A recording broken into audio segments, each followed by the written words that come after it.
ازيكم, welcome to a new lesson with Sandos from SalisArabic teacher in Cairo. What do you want? عايز ايه?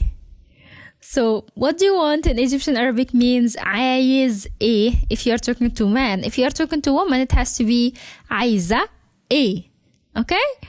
If someone asks you, what do you want to eat? He could say عايز تاكل ايه?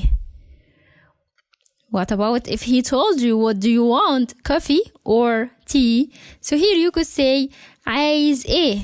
قهوة ولا شاي?